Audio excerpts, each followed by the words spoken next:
In the Atrium Limited, there's an island just off the coast of the island of Erisia that has seemingly come from nowhere. If you sail just ahead of Etrius's port, you'll eventually reach what is the island of Erisia, a land shrouded in mystery and filled with opportunity. We first learn about Erisia when we wake up shipwrecked, spending roughly a week in an inn. Talking with Trendy at the ground floor of the inn, he mentions how he saved us from drowning. He gives us a small introduction.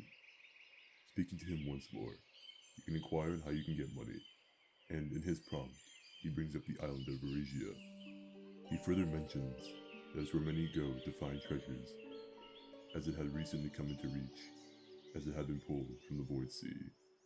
If we sail onward from the port of Etrius, we will eventually find Erisia. Moving around to the back end of the island, we can find our way onto it and begin our trek through it.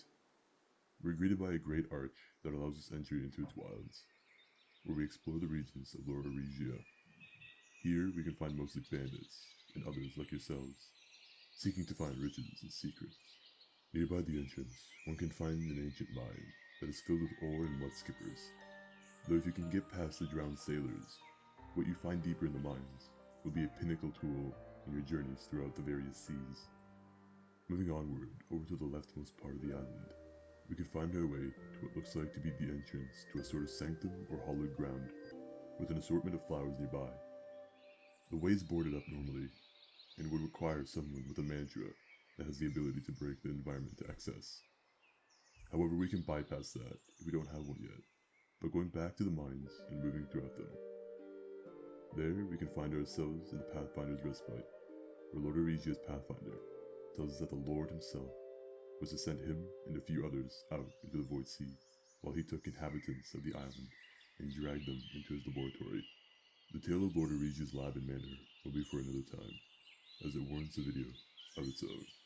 If we go back to the crossing, where we went toward the mines, and instead go right, past more bandits, we can find the small hovel of sorts that houses a multitude of abandoned homes, now claimed by the local vagabonds. Moving ahead into a nearby cavern called the Viper's Jaw, we descend downwards, only to find a small outcrop of legionnaires with a Cloudjumper Scouting Legion. We can deduce such as we see them using guild leading. Heading out of the cave, you'll eventually find yourself at a crossing to either the Church of Erisor or to a more dilapidated place. Moving toward the bleached grass, we find ourselves in the Tower-struck lands, which appear to look like ruins to a more ancient settlement. The subtext presented when entering mentions it being perfect for life, especially as a quarry of rocks, acid rain, and dead grass. Continuing your journey, you'll find yourself in places such as the Garden Reservoir, and eventually up to the Burning Stone Garden. The rest of Upper Erisia, I'll let you explore without spoiling too much, but a place of interest I do want to go over is the Temple of the Forgotten Flame. Crossing a destroyed bridge and achieving to get past the Great Stone Doors, you'll be met with a watcher casting their gaze over the courtyard, and just like in the depths in the sunken city, if it sees you, it will send an angel statue after you.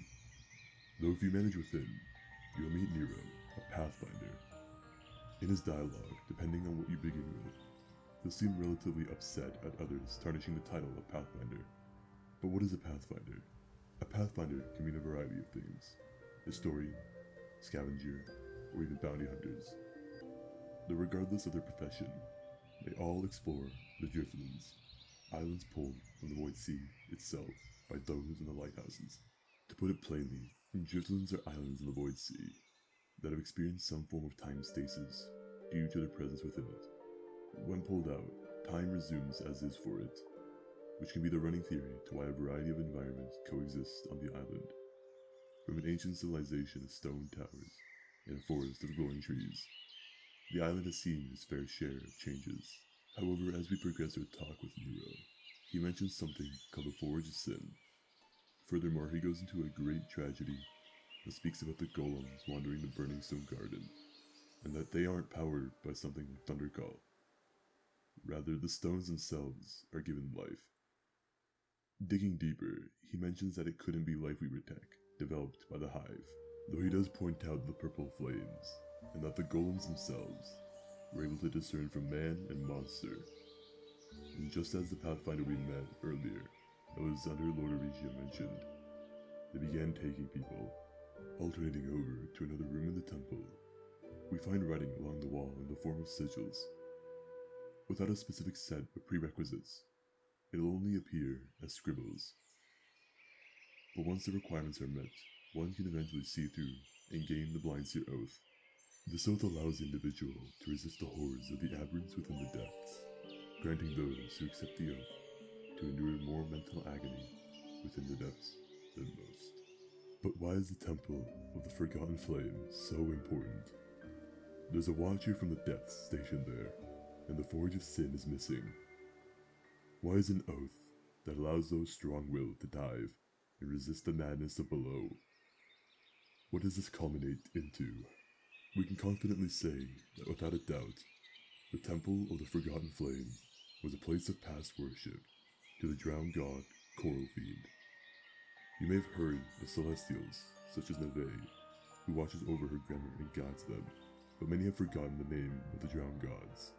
The island of Erisia may have returned from yet another drifting into the void sea, but its wounds are forever ingrained within it.